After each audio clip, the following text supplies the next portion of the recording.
take us. You know, you got to have those experiences early so that when they present themselves, they're not new. And he was like, I let you just do what you needed to do. And listen, we had Mad Dog 2020, 8 Ball, all the bad stuff, St. Ides, all the bad stuff. And then we continued to drink horrible things in our team. I'm so glad that we were honor students. Yeah, I had that growing up as well. Hands up, it had to be done as a teenager. Yeah, it makes you better. It makes you prepared. So, like when you're a freshman in college, it's nothing new. I'm like, 15, 15. It's very much the attitude at home as well. Yes. Yeah. We literally talked about that yesterday. Yeah. Well, where I'm from, we were drinking Amstel and Heineken and Polar ever since we were 16. Wow. Yeah. You can basically drink no problems from 16 on in Aruba, Right. Oh, wow. And when I was in my college years, actually, well, forget that. So like my bachelor pad before I met my wife and got serious was decked side to side in empty Miller Lite bottles. And to this day, I ask myself, why? Why? Just drink water, man. Right. But you got to understand, you got to have the bad so you can really appreciate good. Yes. Absolutely. You got to have the bad. Because now when you get a real good beer, you're like, this is amazing. And now in our house, our kitchen cabinets at the top, we have like the empty Russian River bottles. And we're very selective now. It's a different environment. Nice. I do sometimes think, my God, how much money did I spend on macro lager when I was a student? Oh, I put that back to spend on really good beer now. Oh, man. Well, I will go ahead and we'll jump into some questions. But first, I want to say hello to everyone. Thanks for joining. We're going to discuss storytelling, what it takes to tell stories of people in the BIPOC community. And I have some incredible storytellers here. Before diving into the questions, though, I'm going to let everyone introduce themselves. So, Rashawn, we'll start with you. Okay, awesome. My name is Rashawn Ali. I am a multimedia personality, actor, author, and philanthropist. And I am from Atlanta, Georgia, born in Atlanta, Georgia, raised in Decatur, Georgia. Also currently co-starring in a new show coming out. Co-starring.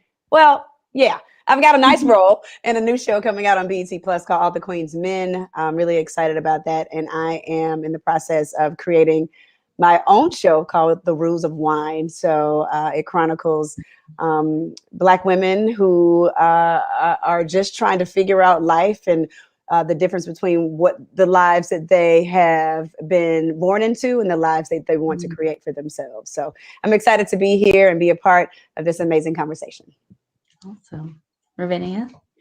Hi, I'm Ruvani De Silva. I'm a beer writer from London, England, currently living in Austin, Texas. My family is originally from Sri Lanka, so I've got a lot of different things going on in that regard. I love being part of the beer community. My writing focuses on highlighting issues of diversity and inclusion, as well as shining a light on the Austin and Central Texas beer scene. And I'm also really, really happy and excited to be here chatting with all of you guys. Awesome. Aaron? Well, hi, my name is Aaron Jose, and I am one of the two founders of Two Hands, 20 Fingers. And we make documentaries about things that have social impact and, give marginalized communities a voice or amplify the voice that they already have. And for over the past 4 years, we've been working on a minority and craft beer documentary called One Pint at a Time, which we just finished a few days ago and will be releasing later this year. And we're very honored to be here to talk about storytelling, especially in these particular types of communities. That's wonderful. All right, so let's dive in. And I want to start with why do you believe storytelling is important, especially for BIPOC communities? Who wants to go first? You, Aaron. You said it. Well, I think, so I can only pull from my personal experience in terms of my current series of projects that we've been doing. So, when I got bit by the craft beer bug, we started going out, my wife and I, to different breweries around the country. And over time, we realized that tap rooms were very homogenous, very white. The staff, the brewing staff, everyone, they were friendly, but the patrons seemed to occasionally give you the stink eye, and that, just makes you feel a little weird and out of place. So we decided to play a game. We were like, every time we went to a new tap room, we would play, okay, let's see on how many fingers we can count who are the people of color in here. And sometimes it was just the two of us. Sometimes it was 5, sometimes it was 3, sometimes it was 4. But that's not a fun thing to have to do. So being a storyteller, and I've done documentaries about indigenous people in Taiwan. I've done documentaries about the LGBTQ youth and LGBTQ communities in the 1960s and 70s in Florida. So being, that kind of curious person, I wanted to know why craft beer was the way it is in this day and age. It's like, why? So we started researching all the different beer films that are out there, and most of the all of the films that are about craft beer that are out there, I could point to 1, maybe 2 that have had a few Black brewers in there. Mm-hmm. But for the most part, it was stories about all of these great white brewers and white-owned breweries. And, I think that was probably not done on purpose. It just is how it was. Right. So I figured, let me use my voice, right, and my skills to give all of these Black and brown brewers a platform to tell their stories. And that's kind of how One Pint at a Time was birthed. And I believe that it's the first documentary that's being released that is exclusively about Black brewers. And wow. And I feel like if I didn't step in to do this, someone else that maybe has more privilege in the industry, so to speak, may have eventually done it.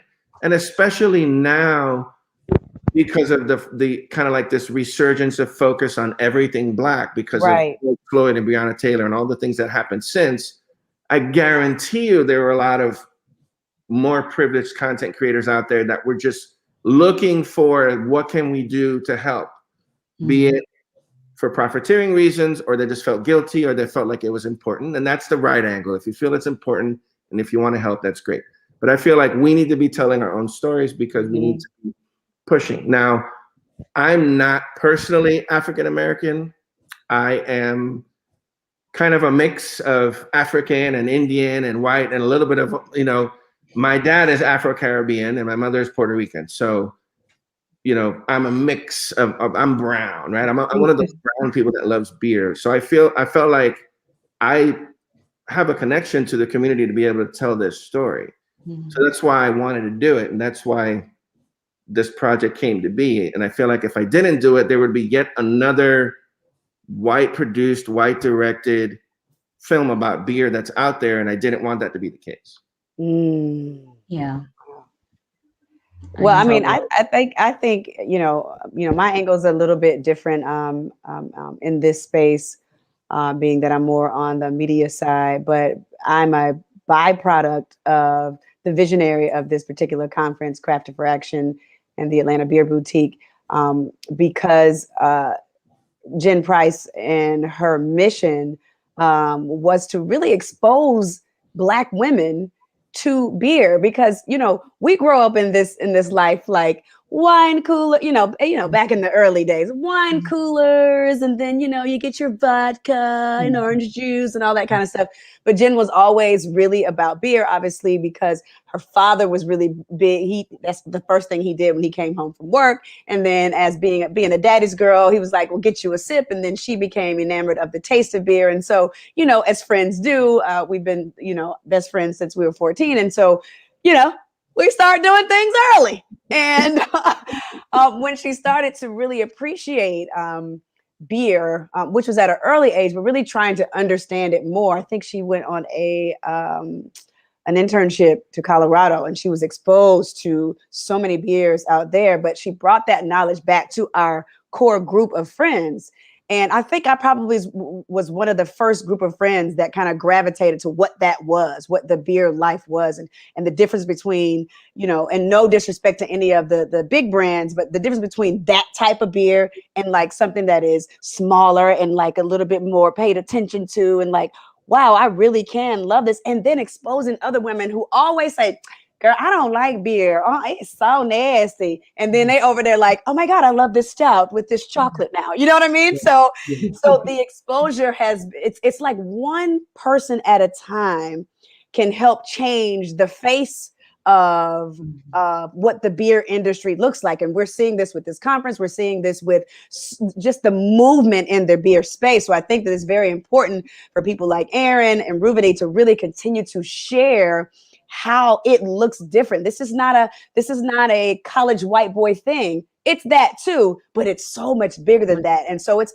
each of our responsibility to blog, tell the stories, or even just talk about it in a word of mouth. I literally text two of our other friends today, hey, have you signed up for Beats and Brew? It's going to be great on Friday night. You know what I mean? To remind them. So it's each of our responsibilities to be able to spread the word, and our ability to tell our own story, whether it's conversation, a blog, or a documentary. We all have a responsibility to do that. So I feel like I'm a conduit of that because I'm Jen's best friend, but I'm also like an advocate for it as well. So we spread the word about beer. So we brought so many people into the space, whether they like a lager or if they like IPAs or if they like stouts. So we're all responsible to tell the story wherever we are. Yeah, I would completely agree with that. And for me, I was always so busy trying to ensure that, as a woman of color in beer, I fitted in. I made sure that I knew what I was talking about. I made sure that, I could be a part of that space. And it was only really when I began writing seriously that I started to think, there must be other women, other people of color, other South Asians whose stories are similar to mine, and I want to tell them. So when I began my work on my project for Good Beer Hunting on South Asian women in beer, I was the only one who I knew, and then I had to do so much research to find 4 other South Asian women in beer in North America. Can you believe it? Just 4 in this entire continent. And yet when we shared our stories, they were so similar. We've grown up in different places. We had no connection to one another all over from the UK and Canada and the US. And yet when we told our stories about our taproom experiences, the way that we get second guessed, often, usually by white men, the way that we're questioned, the way that our families have responded to our interest in beer, which is very non-traditional, we found that our stories were so similar. And I think that's one of the great things about storytelling is really sort of making that discovery and that connection, and then using that to branch even further out to bring more people in. Because when I shared that story, I got a lot of response from people who were not South Asian women saying, yes, we've also had those experiences. Well, yes, it's like that in my community too. So yeah, I think this is why it's so critical to, to do that work and make those connections. Absolutely. We've kind of talked around my next question, but it's who should be telling these stories for the BIPOC community? What do you guys think? Well, I mean, yeah, I mean, I'm so happy and excited to see Aaron's project. We have to tell our own stories. That's just, I think that is important in the beer industry, but like we have to tell our stories throughout, which is why, I'm glad I'm a part of this panel, because the project that I'm working on, I'm telling women's story. Like nobody can tell our story like we can tell our story. People can do a great job and they can do research and they can do all these things and it's going to be great, but it's nothing like the person who has experienced it actually telling the actual story. And we have way too much intellect. We have way too much power. We have way too many resources to continue to allow other people to tell our stories. So I'm so excited that Aaron, that you took it upon yourself to say, you know what, I'm actually going to do this. I'm going to tell this story about the lack of the diversity in brew and the beer industry. And I have a documentary, and you said it's an hour and like. Well, yeah, the first cut right now is an hour and 52 minutes. Right. Awesome. We're here for it. Yeah. We're still here for it because nobody can tell our stories like we can. And I'm sure Ruveni has you've experienced so much, like, and nobody can do that. We can't sit back and allow people to do that in any industry. And I just think that we owe it to ourselves to not allow that to happen anymore. Yeah, absolutely. I think that whole sense of storytelling and experience has been so overly colonized, and now is a really, really critical moment for us to be able to take that narrative back. And Aaron, I'm so excited to watch your film. Same. Seriously. I'm excited to watch it too with folks like you and get feedback so we can make And it better. drink beer at the same time. Absolutely. Yes, awesome. Well, I wanted to say one thing about that is, because I was just thinking of listening to Rashawn is, you know, it think about it this way. If less than 1% of breweries are Black owned, I mean, that is a reason right there for someone of color to tell their stories, because I'm sure there's a similar like disparity in that industry too. Like in the production industry, it's obviously not as bad as 1%, but Black and brown people are still heavily underrepresented in the entertainment industry and in the documentary filmmaking world. Right. So I feel like, you know, any success that I can bring to this project through my experience and contacts is going to spill over into the folks whose stories I'm telling. Yeah. And then their successes are going to help others, you know, rise up. That's kind of how I look at it. Mm-hmm. Whereas I don't necessarily feel, and I'm not knocking people with other, you know, with more privilege than we have to, you know, I just don't necessarily feel that a white producer who doesn't have the connection and hasn't experienced like what I have experienced and you all have experienced is going to necessarily do that for the project. Yeah. Exactly. Yeah. I might get slammed for this, but that's kind of how I feel. It's like to them, it'll be a project to help make a difference, and then they'll just go on and their merry lives and do another project.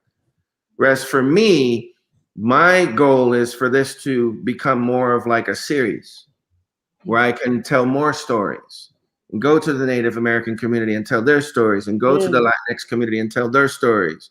And the reason being is because there are a lot of great stories that need to be told in craft beer that are just now being told. Yeah. And they haven't been told for a very long time.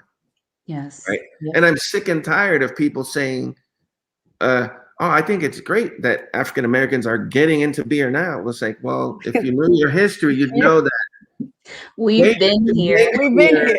a long time ago. As a matter of fact, in the African continent, countries up and down the coast, Black women make beer. Yes. And they have countries, and you continue to. So, you know, people just need to, you know, bringing these stories to life, I think is going to just open everyone's eyes to what's out there. And that's going to make a lot of people curious and inspire them to, oh, I want to have that beer with that person, that beer with that person. I'm done having this vanilla IPA. You know, it's just going to change. And I feel like my project is just one of those projects. Yeah. And if we get a series going, even better, because I want to continue to bring people into the fold to continue to tell stories in craft beer. So I feel like that beverage has changed my life. It has opened me to want to do this for a long, long time, as long as there are stories like this to be told. Yeah. You know, and you think, and then, you know, John talks about wine, you think about wine and then spirits, distilling. brown and black people, they're getting their spotlight slowly but surely in all of these industries. In the food industry, a lot more than before, but now in the beverage industries, it's like spotlight, spotlight, spotlight, spotlight, spotlight. And it's time. So that's why I think someone of color should be telling those stories, because it's a shared experience, and their successes is going to be everyone else's successes as well. Mm-hmm. Yeah. Well, let's talk about the storytelling process, because I'm not sure people understand what goes into writing an article, creating a documentary, podcast. Could you each share your process from idea to like final project? Sure. Ruvani, do you want to go since we? Yeah. Okay. Yeah. So I think that when it comes to telling a story, obviously when it's your own story, and we've all worked on projects, as we've been discussing, that are very, very close to us personally, then you've already, you've got your nugget of your idea. But when you start to branch out and tell stories that are related, or that you've come across people and things that interest you, first you've got to grab the idea, the very, very specific idea, make sure no one else has already done it, or at least not in the way that you are going to do it, not from your point of view, what makes you the right storyteller for that story. Research is absolutely crucial. And also finding supporting voices, finding other people who can contribute from their experience, from their knowledge, who can round out your story and make it that part of their story as well. And I think that that's why so much of the sort of more forward-thinking beer publications, that they demand a lot of voices. They don't just have one or two staff writers. They want pieces with a lot of contributing voices, because that's what makes a story whole, getting the full perspective, getting everyone's input. And I think that as people of color telling the stories of people of color, the more input, the more variety of voices that we can get, the more people are engaging with us as storytellers, the more they're going to then take the stories that we're telling and share them with others to bring even more people in. Yeah. Those are all really, really crucial points. Absolutely. That I mean, you're spot on. I mean, I created my podcast. It's called the Cool Story Podcast, where I interview women and men and Black Greek letter organizations. But I also have another show called Cool People, where we're folks who are not in sororities and fraternities, Black sororities and fraternities, are a part of the show, because I didn't want to exclude anyone, but I wanted to go in with kind of a niche market, and it really did me well. I started it in 2016. And when, first started, people were like, oh, well, it's sorority stuff. And no, it's not that. That was just me trying to find something that was completely my own, and allow people to tell their story. And my tagline, everybody has a story. And so we would have these deep conversations. I mean, we talked about everything from, I have a particular sorority sister who lost a child after she gave birth to him, and her learning how to forgive God for taking a child, like all this. And it was a very deep conversation to, just people establishing their own businesses, but everybody has a story. So the thin line was that, we're all in these Black Greek letter organizations. That was the commonality, but the bigger story was their story. And you never know how somebody else's story can help someone else's. And that's what it's all about. When you allow someone to tell their story, whatever that story is, how they react, how they respond, when someone's listening or watching, they too can take that information or seeing their response and say, when I am faced with something similar, I too can react like this person does or did, and be a better person from that. So storytelling is so important. You never know what these deep conversations, these deep stories, these deep documentaries can help shape and reshape someone, can help change someone. And when you realize that it's bigger than you and it's not about you, of course, you're the conduit, you're the person that is delivering, but you're understanding that what you're putting out can have a massive impact, then you have a better understanding of what your life is and what your purpose is, because we understand, I say it all the time, our journeys have less to do with us and more to do with other people witnessing it.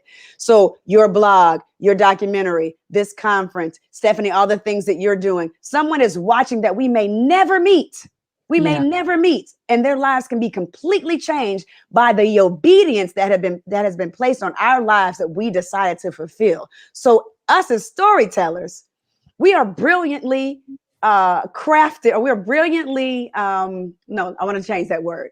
We are brilliant people doing brilliant work for a brilliant result to change the world. And if we take that into everything that we're doing, then we know the result of our work can be life-changing for someone else. And so when we go into it with that attitude, then what we've done on this earth, that little dash in between the day we're born and the day that we are called home, we got to make that thing count. And I think content creators and storytellers, we get the driver's seat in that. We are the truth. Well, I don't think I can top that, so I can stop here. For me, it's being a documentary filmmaker. You know, you're telling the story of life, what people go through to live. What is it? Follow their bliss, follow their passion, right? And the most important part of what I do, especially since you just don't want to highlight people and then be gone, you have to develop relationships with people first, because they need to be comfortable enough to let you in and not even realize they're being filmed. Yes. That is very difficult. So for me, you know, I had to research and approach people that I realized were having the same experiences that I was, like in tap rooms, like, oh, we did this because we didn't feel the industry was diverse enough, right? And then say, hey, you know, I'm in the process of producing a documentary that actually talks about some of these issues. You want to talk? And then it's this type of situation where we have a conference call just to meet each other. And if they're local, I spend time with them, and no cameras.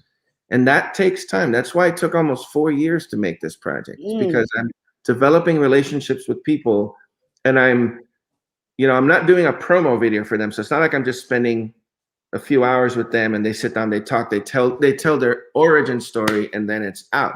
So I'm following people that are going through career changes and life changes as they're trying to diversify the beer industry. So, you know, I'm talking about their childhood and talking about what got them into beer, and talking about their passions and how they want to diversify. And just their mere existence in the beer industry already is them diversifying the beer industry. But, you know, I have to make them comfortable with me and my camera crew, right? And then go back and see them and spend time with them over the years again and again, and kind of do these interviews over and over, and you know, shoot them doing different things that we put in the film. And that takes time. And especially to do it at the scale of a feature, you will spend 2 to 3 years, including post-production, right? Because then you got to put all those pieces together and have it tell a cinematic story. That's it. You just got to dedicate yourself to doing that, in hopes that, like what Rashawn said, you're going to help make a difference and have a big impact. Because my hope with this project is that any brewery in any part of the country can just show it as a special screening, and just have it be like a conversation starter, and a mirror with which they can look at their own business practices, you know, towards their clientele or their staff, and to see where they are, you know, and if they need to change. You know, maybe they're doing great, and maybe they're diverse enough, but it's still, that's kind of what I want this film to be. I don't just want it to be out there. I want it to help in some way, maybe in a grassroots way, help with that conversation so that it can help make some actual change. Might be a little bit of change, but a little bit is better than nothing. So, so that's kind of my process with, you know, because I also do short documentaries, which you can tell in a shorter period of time, which might take a few months to do it, right? Which you end up with a 5 to 10 minute piece.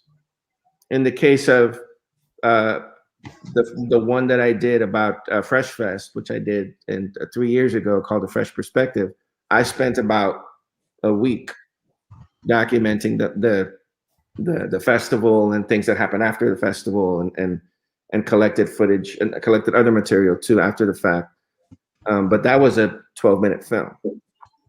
See, this is a 2-hour film that took us 4 years to get to this point, because you're meeting new people and you're realizing that, oh, their stories need to be in this because they're going to make an impact. And then you find that some of the earlier people that you were following, their stories cannot stretch over a 2-hour period. They're not going to hit as hard, right? And then you got to cut them, and that hurts, but you got to do it. You got to make those decisions. And I'm sure when you're writing, you know, when you're doing something that features multiple people, you're like, oh, okay, yeah, this just isn't going to work. You got to just go delete, and you feel that you're going to run these people again. It's so hard to do that. Yeah, and but you have to do it because you have to think of it as a movie. You have to pull the audience in and keep them interested, and you have to go with the best stories that are going to carry over the course of like a 3-act story structure, right? So that's kind of, in a nutshell, how I do what I do. Nice. I wanted to go back to something you said about building those relationships. That I have found is so key, especially when you're telling stories where it's a sensitive topic. So I'm thinking about a story I did about women. It was about keeping women safe in the beer industry. And that topic is it's a difficult one to cover, especially because you're digging up traumas and building those relationships, being sensitive to the subject matter is just so important. And I think that you can apply that to any kind of story you're telling, where you're showing appreciation for your source, and making sure that they feel comfortable sharing whatever their topic is. So next question. Could you share a time when a story reflected your personal experience, and how did it affect how you told the story? Personal experience. Let's see. I can go first. Okay. So I was Thanksgiving week a few years ago. I don't remember what year. I want to say almost 7 years ago. My dad was in town. My dad lives in Aruba. I'm Orlando based. And he had gotten a call from one of his old college friends. He was a professional tennis player. And, he toured he played all the big major Grand Slam tournaments, and he did well, very successful. And he was also a good collegiate player too. And he was very close with his coach, his collegiate coach, because my dad's father died when he was very young. So his friend had called him and said, hey, coach, we're going to have a reunion, a 40-year reunion with the college team. Are you in Jacksonville, Florida? And my dad's like, yeah, absolutely. And that phone call lit a fire under me to have a deeper connection with my father by learning about my dad's tennis coach and his history with his collegiate tennis team, because he'd always told me these little stories about, just as we're hanging out, I said, oh yeah, in college, this and that and the other. But I was able to turn that into a film that I narrated, and I didn't put myself in the film, but my voice carried the film, which is a thing I don't usually do. I stay out of it. It's like I'm the vessel, I present it, and then I can talk about it later. But I was the voice of the film to connect the dots, because for me, it was about ultimately developing a deeper connection with my father by learning about his ailing, because his coach had cancer, by learning about my dad's coach and how special he was to not only my father, but the rest of the team, because everyone on their team, like they were a Southeast Texas tennis team by a white coach who was a spiritual man and a loving man. And everyone on the tennis team was from Latin America or the Caribbean. So it was the only tennis team of its kind in the 60s and 70s in college. So I infused myself into that project by becoming the voice of it, because it was the most personal film I felt I'd ever do. And to date, it's been the most personal film I've ever done. So that's kind of how I decided, because of what the story is, I was going to tell it that way, and I don't usually do it that way. Yeah. When I was when I was applying for film schools after my time at Florida A&M, I had this big dream of becoming a director, and I'm still going to be a director, but I thought I was going to go to film school. I applied to Florida State and NYU and American University. I got into American, went and visited. Long story short, it's been well documented on my last show that I did that my mom said no, I couldn't go to film school. So I wasn't one of those kids that would fight for myself, and so that was the word. And so I came home and I tried to figure it out. But the irony of it was the short that I filmed to be accepted into film school was about her. And when she lost her brother at a very, very, when she was first married to my dad, so she was probably about 26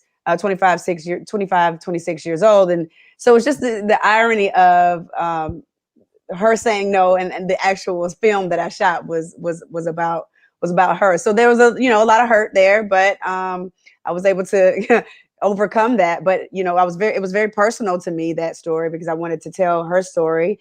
And I truly immersed myself into that project. But now that I'm like in this creative space and I'm older and I have much more experience, maybe I wasn't supposed to go to film school then, and to get the acting experience that I have, and television and radio, all these things have to come together so that I can be the director that I want to be. So I had to have the life experiences outside of the getting my master's degree and the academic experience. So that was probably if I could think of something that was the most personal, because it hit in different ways as far as personal, but it grew me, and it made me a better person. And I think that when I am in the director's chair, hopefully by the end of this year, it will be an even greater experience, just because that first project was so personal to me.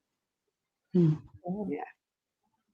Obviously, writing about South Asian women in beer for Good Beer Hunting that was a hugely personal piece for me. But I've actually taken a lot of inspiration for a lot of my articles from personal experience, things that I've lived through professionally and personally.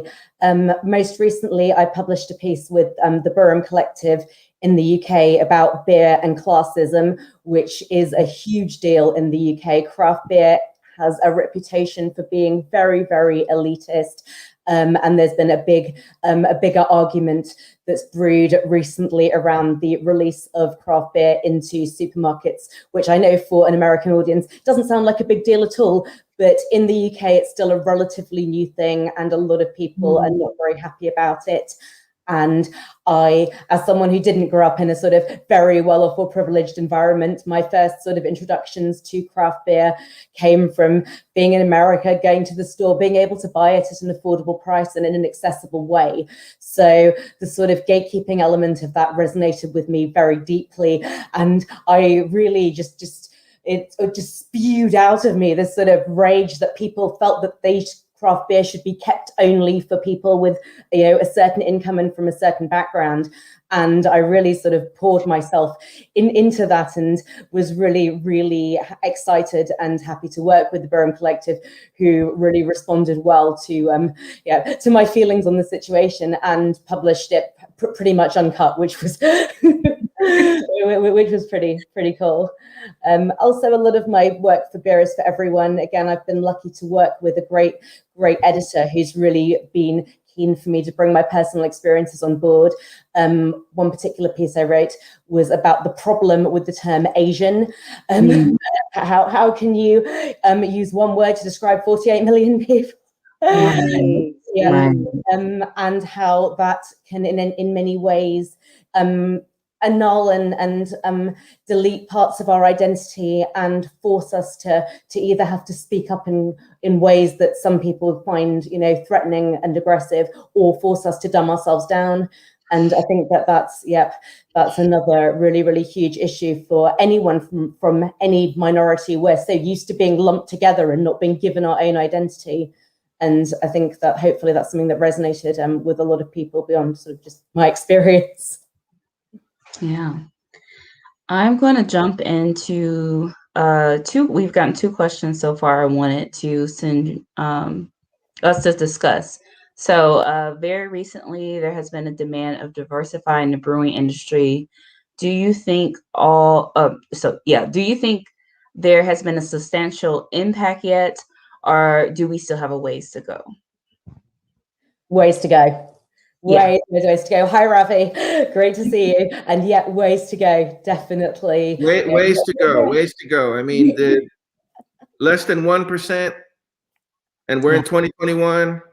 No, ways to go. And I don't know if I was having this conversation with you, Stephanie, a few days ago. Might have been you. Might have been someone else at the opening. Every year there's thousands of an additional 1,000, 1,500, whatever breweries that are tacked on to the total. So even if, blacks and browns and, everyone that's part of that group, or they say they're part of that group, even if they open more breweries, how many are they really going to be of that 1,000, 1,500, 2,000 extra that come? So I feel like they're always going to be hovering around 1, maybe 2%, right? But that's ownership, right? I think the workforce is definitely growing. Mm-hmm. So, working as assistant brewers or working as marketing, all of that stuff's important. But I think ultimately it needs to get to the point where, people of color are owning bigger brands so that they can make a bigger impact. Yes. I think that's really going to be the shift, because if you have just nano and micro breweries opening by Black and brown people, they're not going to be able to make as big of an impact. But if they build it up to where they can affect more, like there's more distribution and they make more money, and then by making more money they grow, and then they can hire from within the communities, which isn't a practice that, as we know, is in a standard practice, then I think they can make more of have more of an impact that way. And then that percentage is going to go up. And then at that point, I'll be like, okay, it's getting a lot better, but there's still a long ways to go. Well, I'm one of those people that's always going to, err on the side of just positive. Let's talk about the gains that we've experienced. I mean, let's talk about even us having this conversation on this platform with this particular conference. Nothing has ever been done like this on this level. So that should be applauded. Also, just because I'm personally connected to the creator of this conference, I have seen a major shift in and around the Atlanta area and beyond, especially with Black women really, really saying, I am going to immerse myself into this craft beer industry and really finding each other. And really creating a community where there's a safe space and where they can truly be themselves and really have a beer. Because, at Black parties, I mean, I'm just keeping it 100%. If it's a Black girl with a beer, you're like, what's she doing out there drinking a beer? Yeah. Not anymore, because we are starting to normalize beer, and Black women have a beer and having a beer in their hand. That's not some crap. So we have to really, while we do have a long ways to go, we have made incredible gains. And that is because of each of you who are in this space coming together to make sure that we're continuing to forward the narrative. And it's not just a conversation. Each of you are doing the work, and I'm part of it too. I'm truly immersed in it, but I'm a cousin of the movement, but I'm in the movement, So we got to talk about those things and the conversations we're having, the events we're having this week. That should be applauded, and each of you should be applauded for being in this space, because we are doing it one step at a time. And cheers to damn that. Okay. Absolutely. Yep. Absolutely. Yeah, I echo that. Like, I had a coworker ask me how I knew Jen, and I was like, let me tell you, I'd walk into a tap room and it was just the only Black people in the room were me and my husband. And I would see Jen and I'm like, who is this woman? I need her. I need to know her. I need her to be my friend. Right. And now when I look around, I mean, we have Craft Women Connect. Like, it's so beautiful being in a brewery and seeing so many faces that look like yours. Yeah. And that was not the case 10 years ago when I started drinking beer, craft beer. And it's so beautiful to see that now. And long ways to go, but we Yeah. are making progress. Absolutely. Definitely. Absolutely. Craft Women Connect are doing such an amazing job, and I think being able to go online, was one silver lining of the pandemic for them, because being able to incorporate, bring in women from all over the country and all over the world, I mean, that's huge. That's absolutely huge. I was privileged enough to write about them for Beers for Everyone, and just hearing their stories, watching them interact with each other, just when we were all chatting on Zoom, it was so much fun. It's Yes. Awesome. brilliant. Yeah. Good stuff. Yeah. I am going to jump into another question. This one is from Denise. Many stories that are mainstream really focus on BIPOC pain and trauma. So what are new styles or stories you would like to see about BIPOC? I think just, of course, focus more on them being successful like everyone else, right? Find the stories and the arenas where they're successful and highlight those. But also show them as people, right? Just living, because that's ultimately what their right is to live just a normal life, just like everyone else, and just be treated like human beings, just like everyone else. And I know there's this infatuation because these are intense stories, with stories being told about them where they're being harassed, they're being persecuted and discrimination, and yeah, it makes for great content, but I've gotten sick of it too. Yeah.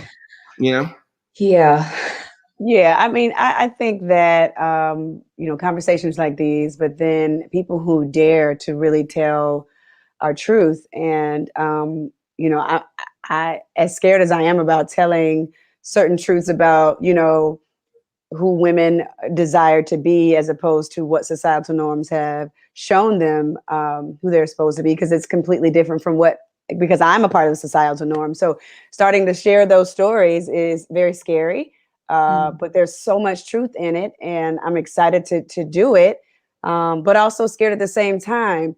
But it shows the beauty of women and really trying to discover who they are. And I just want to, Glennon Doyle, she has a book called Untamed that really changed my life. It really changed my life and my perspective on so many things. It just allowed me to open my mind up to so much more, and understanding that when you live for yourself, it may come at the detriment of hurting someone else, but who do you want to hurt more? Yourself or someone else? And so learning how to try to find what that looks like. And if I can't live it, honestly, at least I can tell the story. And that's just my truth. Yeah. Absolutely. And I think being able to show both sides, the pain and the trauma, but also the joy that comes when you are able to make strides, when you're able to achieve. I mean, they're two sides of the same coin, and it's really important we don't lose sight of one in the face of the other. And as storytellers, it's our responsibility, and also, many ways our privilege, to be able to delve in and give that whole picture that other people may not know. They may only see one side. So we're there to give that whole sense of, as Aaron was saying, of human beings as a whole. Yeah, and on that subject of telling these stories and balancing the pain and trauma ones from just joy and excellence, how, when you are telling a story that involves that pain and trauma, how do you balance your capacity to tell them? Because it can get difficult when, if it, especially if it's personal, like you're seeing another Black person, I'm telling a story of a Black person, or I'm telling my story, and it's difficult. How do you like balance out that story? Do you, and then how do you, the buzzword self-care, like how do you handle relaying those stories when it could be painful to you? Mm. I think at some point you have to realize that you're just one human being talking to another human being, and that's a Yeah. connection you have to have first. Ooh, And if that it means, sounds so easy. It sounds so easy. yeah, Damn. if if it means from my point of view stopping the camera, then I'll do it, and I've done it before. Yeah. And I've even been told in situations where it felt okay for the camera to keep rolling to, hey, I don't feel comfortable sharing that part of the project, or part of, I don't feel comfortable sharing that part about my story in the project. And I'm, you have to be like, yeah, because ultimately you have to understand that if you share certain things with the world that aren't supposed to be out there, you could end up hurting someone more than helping them. So that for me, it's that's the balance, at least from a documentary standpoint. Is sometimes, I mean, I guess there's one instance that I could recall, like my first feature-length documentary. We were in Taiwan, and I was telling a story about a friend of mine who was returning to the land of his birth to connect with his indigenous heritage, because in Taiwan, people just didn't know that in Taiwan there were all these indigenous tribes. People just felt, just the mainstream, right?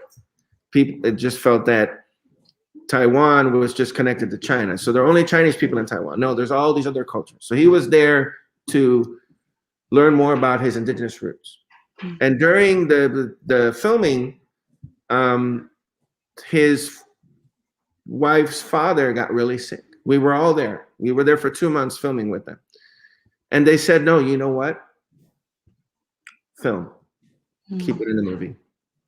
But we had their permission right then and there. And to me, that's a big deal, because that's something that could literally shut down your production or take it in a completely different direction.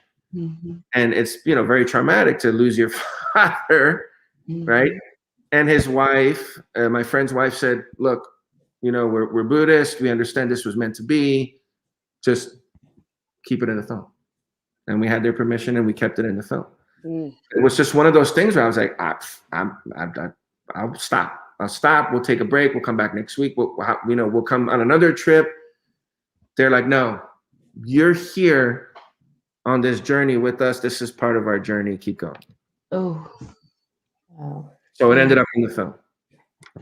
But I've dealt with a few of those situations, and they're not comfortable for the folks in front of the camera, and it's a very difficult situation for us, because we want to tell a compelling story, but then we have to realize, at least from a documentary standpoint, I'm sure if you're writing too, you're like, man, no, you're a human, you're a person connecting with another person. Let's take this facade away for a second and try to work this out, and just be, because ultimately it's the relationship, and you want to continue to tell that story. But if you're doing something that's immoral or unethical, then that's not right. So you have to be able to maneuver that. It's not an easy thing to go through.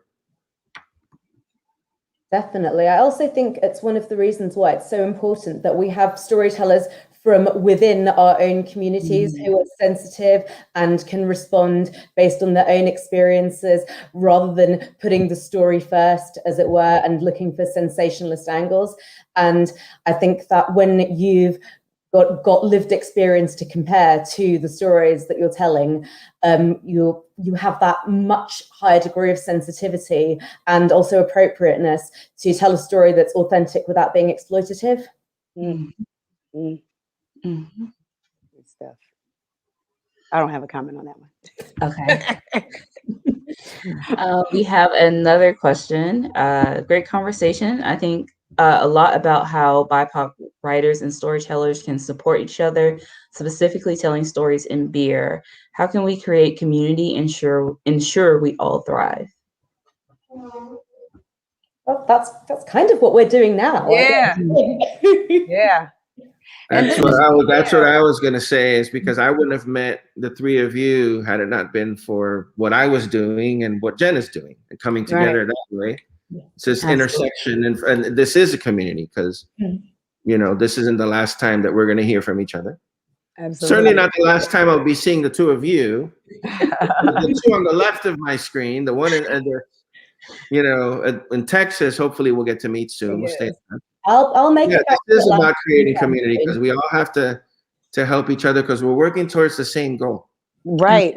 And I think that what we saw on the opening night of this conference at Lentucky, hey, we're at a Black brewery, they're about to do their thing in this event space, and like all the love, and everybody was from their own, walk of life in beer, and you all came together for a beer sharing and a kickoff to this conference. That is how we continue to support each other, to make sure that the community knows exactly what you're doing, so that we can show up, not just for this, but for what everyone is doing. And I think that this community that has been established here in Atlanta with diversity in beer is really showing up and showing out for each other, because we want to see everyone. When one person wins, we all win. We think about this conference, all of us are coming together, whether it's, on these virtual sessions or panel discussions or in-person event, like it's all coming together to support each other. We all three of us or four of us have talked about what we are doing in the space. And this is just one session today. And so this has been going on throughout the week and all of the different events. And we just have to stay vigilant and have to stay consistent as to how we can continue to support each other. Because when we have our backs, we win. That is the long and the short of it. Absolutely. I love that. And I can't wait for this to be back next year, so that we can be much bigger and face to face. Can you just imagine that? It's going to be crazy. Yeah. And hug and love. Yes. I'm looking forward to it. Wow. All right. I can't believe how much time has passed by so quickly. So Time passes when you're having fun. yes. What advice do y'all have for other people who are interested in becoming storytellers? Just do it. Mm. Just do it, and realize that it's going to take a while before you find your voice, but you got to practice. I mean, it's the same while you're writing. Same thing when you're making movies. Writing is a part of that too, but it's not as much for what I do. But it's like, you're going to go out there and when you say I'm a storyteller and you own it, then you're a storyteller. You just got to make yourself into a great storyteller at that point. You got to just go out and write, or in my case, go out and shoot, and understand and teach yourself, right? And the principles of what it is that you got to do to be better at what you do. And over time, with passion, it'll just come. It's like, if you do something, do it with love, it'll love you back. Yeah. And don't forget, and don't be afraid to pour into yourself too. So I signed up for Masterclass, $179 a year, but they have so much information, these courses that you would literally pay probably, $500, $600 for per course, and writing and script writing and all these different things. I got myself back into acting classes with my acting coach from years ago. And I'm like, if I'm going to be good, why don't I continue to pour into myself? Yes. I mean, why not? And if you have the means, and even if you don't have the means or whatever, you can get with a friend, you can get with a writing partner. There's too many people out here trying to do similar things where you all can work together to create something great. And I always say the first step is to take the first step. Just go and just take the first step. Just do it. Just like Aaron said. Gotta jump in, because no one else but you can do you. Yeah. That's it. You have to be the first one to do you. Yeah, because can't nobody else do you. Absolutely. And it's room for everybody. That's the thing. I think a lot of times people get caught up in, well, she's doing this or he's doing that or they're doing that. Do you. Yes. There's no one like you. There's no one that can tell your story, period.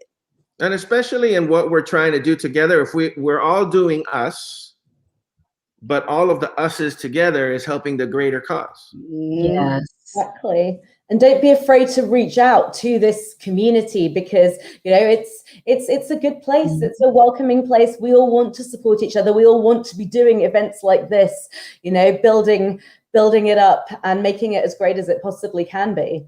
So yeah, definitely the more the merrier, and there's a space for everyone here. Absolutely. There's space for everyone, because I alone can't tell everyone's story. You can't tell everyone here. There are so many people, so many stories. Absolutely. So, yeah. Thank you. Stephanie, before we go, you didn't tell us what you do. I am a beer writer. I also am a social media coordinator at Monday Night Brewing here in Atlanta. So I love I love to tell stories about diversity and inclusion in the beer industry. Awesome.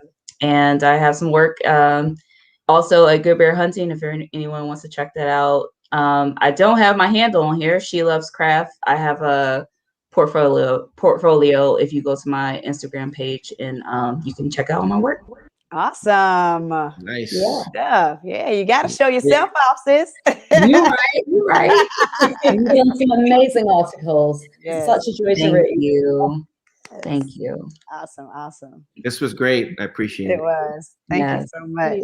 Thanks to Jen. Thanks to all of you. Yes, great to meet you all, and thanks so much to Jen for hosting us. Absolutely. Yes. I guess we can close out. You can find me at Rashawn Ali. My handle's right there, and just continue to click in. Same here at 2 Hands 20 Fingers on Insta. So, or our film, which is at 1 Pint Film, spelled out ONEPINTFILM. And thanks for tuning in. It's been a great conversation. And I'm Amethyst Heels on Instagram and Twitter. And please, hit me up, and we can share some stories. Yay. Thank you.